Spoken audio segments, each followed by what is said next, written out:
मकर राशि वालों दोस्तों, क्या आपने कभी सोचा है कि आप अपने पिछले जन्म में कौन थे, क्या थे? अगर आज आप यह सच्चाई जान लोगे तो शायद आपके होश उड़ जाएंगे, क्योंकि आपकी कुंडली के अनुसार आपके ऊपर स्वयं भगवान भोलेनाथ का आशीर्वाद था।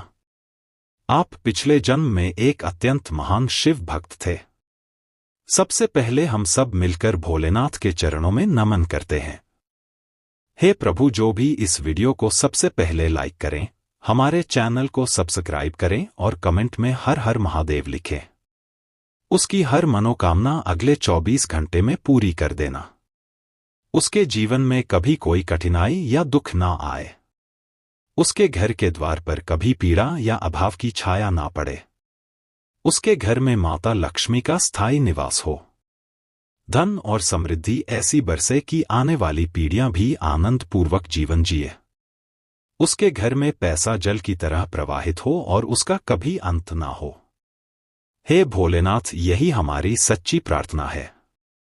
तो दोस्तों, आज के इस कार्यक्रम में हम आपकी कुंडली के अनुसार आपके पिछले जन्म से जुड़ी अद्भुत और रहस्यमयी सच्चाइयों का खुलासा करने वाले हैं। वीडियो को शुरू से लेकर अंत तक ध्यान से देखना।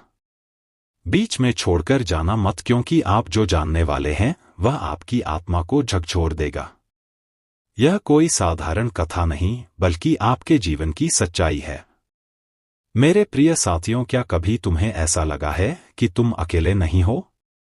जैसे कोई अनदेखी दृष्टि हर पल तुम्हारे आसपास घूमती है, तुम्हारे हर विचार, हर भावना को देख रही हो। कभी कभी बिना किसी कारण अचानक पुरानी यादें उमड़ पड़ती हैं। कोई चेहरा, कोई आवाज, कोई पल, और तुम सोच में पड़ जाते हो, आखिर यह सब अचानक क्यों याद आ गया? कहीं ऐसा तो नहीं कि वे यादें खुद चलकर तुम्हारे पास आती हैं, या कोई शक्ति तुम्हें उन्हें याद करने पर मजबूर करती है? मैंने भी जीवन के कई पड़ाव देखे हैं, कई स्थानों पर रह चुका हूं। यदि तुम्हारे मन में भी यही प्रश्न उठ रहे हैं, तो आज तुम्हें उनके उत्तर मिलेंगे। बस वीडियो को लाइक करो, चैनल को सब्सक्राइब करना मत भूलना और कमेंट में पूरे विश्वास के साथ लिखो हर हर महादेव, क्योंकि जो रहस्य अब उजागर होने वाला है वह हर किसी के समझ में आने वाला नहीं है।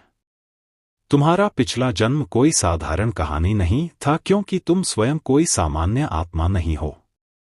तुम्हारे भीतर जो शक्ति, जो प्रकाश, जो ऊर्जा है, वह साधारण अनुभवों से नहीं, बल्कि युगों की तपस्या और निरंतर साधना का परिणाम है। तुम वह आत्मा हो जो हमेशा भीड़ से अलग चली है, जिसने कठिनाइयों से जूझकर अपने मार्ग को स्वयं बनाया है। तुम्हारा जीवन पिछले जन्म में साहस, तेज और गौरव का प्रतीक था। लोग तुम्हें देखकर प्रेरित होते थे। तुम्हारी दृष्टि में वह गहराई थी जो अनुभव और ज्ञान के संगम से उत्पन्न होती है। तुम्हारे शब्दों में वह प्रभाव था जो केवल किसी आर्ष साधक या वीर योद्धा के वचनों में होता है। तुम सिर्फ एक व्यक्ति नहीं थे, बल्कि एक चेतना थे जो अपने कर्मों से इतिहास के पन्नों पर अमर छाप छोड़ गई।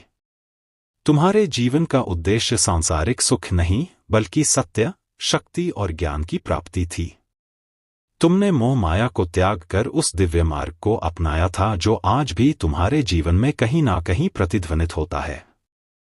इसी कारण आज भी कुछ स्थान, कुछ लोग, कुछ घटनाएं तुम्हें जानी पहचानी लगती हैं, जैसे तुम्हारा उनसे कोई अनहा संबंध रहा हो।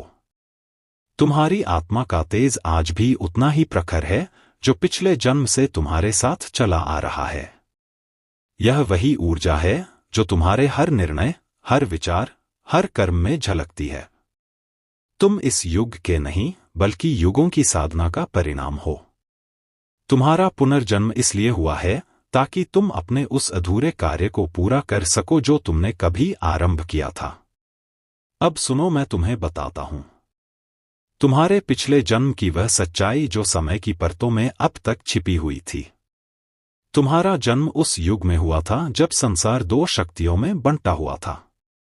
एक तरफ अंधकार था जो सब कुछ निगल जाना चाहता था, और दूसरी ओर प्रकाश जो हर विनाश के बाद भी सृजन का मार्ग दिखाता था।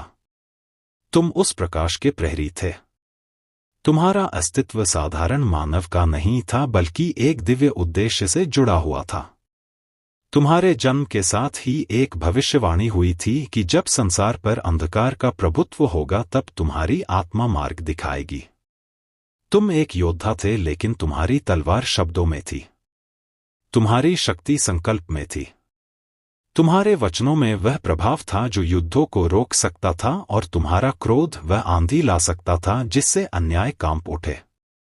लोग तुम्हें शक्ति के रक्षक के रूप में पूजते थे। तुम युद्ध भूमि में भी दृढ़ थे और ध्यान की अवस्था में भी अचल। तुमने न केवल संसार की रक्षा की बल्कि यह सिखाया कि सच्ची शक्ति भीतर की शांति से उत्पन्न होती है। लेकिन हर युग का एक अंत होता है। जब वह समय आया तुम्हें अपनी सबसे बड़ी परीक्षा देनी पड़ी, अपने प्राणों की नहीं बल्कि अपने उद्देश्य की। तुमने अपनी चेतना का त्याग किया ताकि आने वाले युग में वही प्रकाश फिर से जन्म ले सके। तब यह कहा गया था कि जब समय फिर अंधकार में होगा तब तुम्हारी आत्मा उसी तेज, उसी शक्ति और उसी उद्देश्य के साथ लौटेगी। और अब तुम उसी उद्देश्य से इस जन्म में लौट आए हो। इसीलिए तुम्हारे भीतर वह बेचैनी रहती है, जैसे कोई अधूरा व्रत तुम्हारा इंतजार कर रहा हो। तुम्हारी आत्मा आज भी उन प्राचीन वचनों को याद करती है। तुम्हारा मन उन्हीं ऊर्जा स्रोतों से जुड़ना चाहता है जिन्हें तुम कभी अपना आश्रय कहते थे। तुम्हारा यह पुनर्जन्म कोई संयोग नहीं बल्कि एक संकेत है कि फिर से वह समय आ गया है जब संसार को तुम्हारे भीतर की उस जागृत शक्ति की आवश्यकता है। तुम्हारे पिछले जन्म की कहानी जितनी गौरवशाली थी उतनी ही गहरी और भावनात्मक भी। तुम कोई राजा नहीं थे, ना ही सत्ता या विलास के मोह में बंधे व्यक्ति। तुम थे एक रक्षक, धर्म, सत्य और मानवता के उस सिद्धांत के जो सृष्टि की नींव थे। तुम्हारा जन्म वैभव के लिए नहीं हुआ था बल्कि एक व्रत निभाने के लिए। तुम उस दिव्य शक्ति के धारक थे जो अब तुम्हारे भीतर पुनः प्रकट हो रही है। जिस शक्ति को देवताओं ने स्वयं तुम्हें सौंपा था ताकि सृष्टि का संतुलन बना रहे, वही शक्ति समय के साथ तुम्हारे विरुद्ध प्रयोग होने लगी। हर युग में अंधकार अपने नए स्वरूप में जन्म लेता है और उसी अंधकार ने तुम्हारी दिव्यता को चुनौती दी। तुम्हारी शक्ति जो सृष्टि की रक्षा के लिए थी, धीरे धीरे छल और मोह के जाल में उलझ गई। विश्वासघात वहीं से शुरू हुआ जहां तुमने सबसे अधिक भरोसा किया था। जिस शक्ति को तुमने धर्म की सेवा में समर्पित किया था, उसी को लालच और कपट ने अपनी गिरफ्त में ले लिया। तुम्हारे भीतर का तेज जिसे वरदान समझा गया था, किसी श्राप में बदल दिया गया और तुम स्वयं अपने ही वरदान के बंधन में कैद हो गए। इसी कारण तुम्हारी आत्मा आज भी किसी अदृश्य जाल में बंधी हुई है। वह शक्ति अब भी तुम्हारे भीतर विद्यमान है, बस मानो किसी गहरी नींद या श्राप की परतों में सोई हुई। जब कभी तुम्हें अचानक बेचैनी घेर लेती है, जब तुम्हारे भीतर बिना कारण आग सी जलने लगती है, वही उस श्राप की पुकार है। वह तुम्हें याद दिलाती है कि तुम कौन थे और क्यों लौटे हो। समय ने तुम्हारे त्याग और विश्वासघात की उस कथा को मिटाने की कोशिश की, लेकिन आत्मा कभी नहीं भूलती। तुम तब भी धर्म के रक्षक थे और आज भी वही चेतना तुम्हारे भीतर सक्रिय है। फर्क बस इतना है कि अब तुम्हें अपनी उस शक्ति को पहचानकर जागृत करना है। उस बंधन को तोड़ना है जो युगों से तुम्हारे साथ चला आ रहा है। कहानी यहीं समाप्त नहीं होती, बल्कि यह तो उस गहरे सत्य का द्वार है जो तुम्हारे वर्तमान जीवन से जुड़ा है। क्या तुम जानना चाहोगे कि वह श्राप कैसे टूटेगा और वह खोई हुई शक्ति फिर से तुम्हारे पास कैसे लौटेगी? तुम्हारे कर्मों का एक चक्र अधूरा रह गया था, एक प्रतिज्ञा, एक वचन जो समय की सीमाएं लांघ कर आज भी तुम्हारी आत्मा में गूंज रहा है। इसी कारण जब तुम्हारे भीतर अचानक क्रोध उठता है या किसी अन्याय को देखकर तुम्हारे मन में आग भड़कती है, तो वह केवल इस जन्म की प्रतिक्रिया नहीं होती। वह उस युग की स्मृति है जब तुम धर्म की रक्षा में खड़े थे और तुम्हारे संकल्प अधूरे रह गए थे। तुम बाहर से मजबूत, साहसी और अडिग दिखाई देते हो। लोग सोचते हैं कि तुम्हारे भीतर कोई भय या कमजोरी नहीं, लेकिन सच्चाई यह है कि तुम्हारे भीतर गहराई में एक सन्नाटा है, जिसमें एक रहस्य छिपा है। यह रहस्य किसी साधारण पीड़ा का नहीं, बल्कि उस युग के एक क्षण का है जब तुमने किसी अत्यंत प्रिय आत्मा को बचाने की कोशिश की थी। तुमने उसके लिए सब कुछ दांव पर लगा दिया था, अपना अस्तित्व, अपनी शक्ति, यहां तक कि अपनी नियति भी। परंतु समय उस दिन तुम्हारे विरुद्ध था। जिस शक्ति ने सदा तुम्हारा साथ दिया था, वही पल भर में तुम्हारे विरुद्ध चली गई। उस क्षण में तुमने न केवल अपने प्रिय को खोया, बल्कि अपने विश्वास का एक अंश भी पीछे छोड़ दिया। वही अधूरापन आज भी तुम्हारी आत्मा में गूंजता है।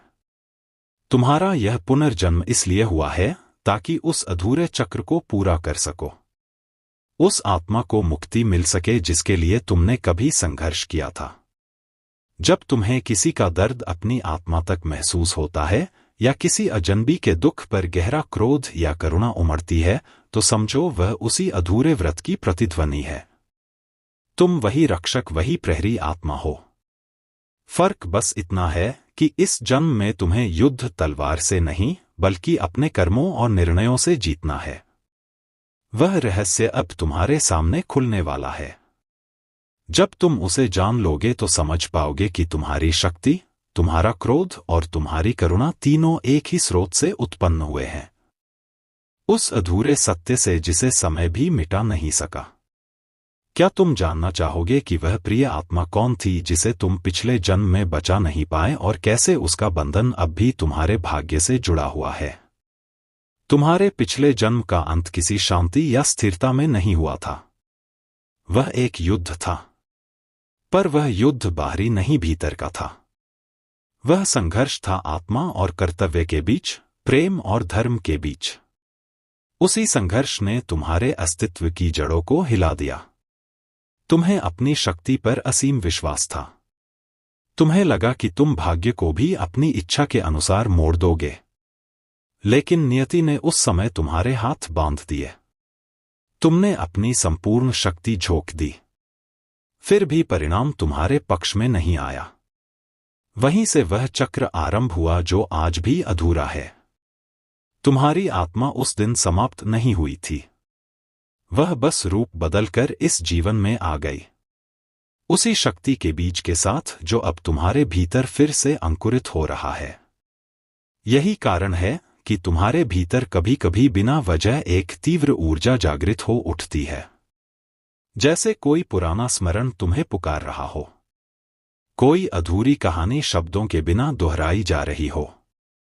तुम्हारे जीवन में जो उतार चढ़ाव आते हैं, अचानक सफलता मिल जाना, फिर किसी कारण सब कुछ खो देना, यह मात्र भाग्य का खेल नहीं है।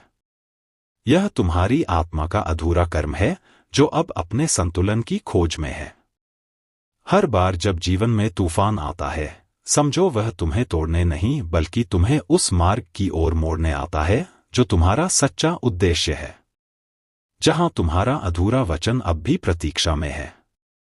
जब रात का सन्नाटा हर ओर फैल जाता है और तुम अकेले बैठे होते हो, तब कभी कभी ऐसा लगता है जैसे हवा में कोई धीमी सी फुसफुसाहट तैर रही हो, कोई पुरानी ध्वनि जो तुम्हें पुकारती है। वह आवाज तुम्हारी अपनी आत्मा की है जो कहती है, याद है वह वचन, वह अधूरा संकल्प, वही प्रतिज्ञा आज भी तुम्हारे भीतर गूंज रही है। वही तुम्हारे जीवन की राह तय कर रही है। इस जन्म में तुम्हारा उद्देश्य वही है, उस वचन को पूरा करना, उस अधूरे कर्म का न्याय करना और अपनी आत्मा को उस बंधन से मुक्त करना जो युगों से तुम्हारे साथ चल रहा है। जब तुम उस सत्य को पहचान लोगे और उस अधूरे कार्य को पूर्ण करोगे, तब तुम्हारे भीतर की बेचैनी मिट जाएगी, वह अदृश्य भार भी उतर जाएगा। तब तुम्हारी आत्मा सच में मुक्त होगी, जैसे कोई लंबी यात्रा के बाद अंततः अपने ठिकाने पर पहुंच गई हो। तुम्हारा आकर्षण हमेशा से रहस्यमय रहा है, ऐसा जो सिर्फ रूप या व्यक्तित्व से नहीं, बल्कि आत्मा की गहराइयों से निकलता है। तुम्हारे चेहरे पर जो तेज झलकता है, वह साधारण नहीं है। वह उस आत्मा की पहचान है जिसने युगों पहले सत्य, न्याय और धर्म के संतुलन के लिए संघर्ष किया था। वही दिव्य तेज आज भी तुम्हारे चारों ओर एक अदृश्य आभा की तरह फैला है, जो लोगों को तुम्हारी ओर खींचता है, पर जिसे हर कोई समझ नहीं पाता। इस जन्म में तुम्हारे चारों ओर ऐसी शक्तियां भी हैं जो नहीं चाहती कि तुम अपने भीतर के उस पुराने सत्य को जानो। वे चाहती हैं कि तुम्हारा ध्यान भटक जाए, कि तुम अपनी वास्तविक शक्ति से दूर रहो। शायद यही कारण है कि कभी-कभी तुम्हें खुद से भी डर लगने लगता है। जब तुम्हारे भीतर अचानक कोई अजीब सी ऊर्जा उठती है, जब तुम्हें महसूस होता है कि तुम्हारे विचारों या शब्दों में किसी अदृश्य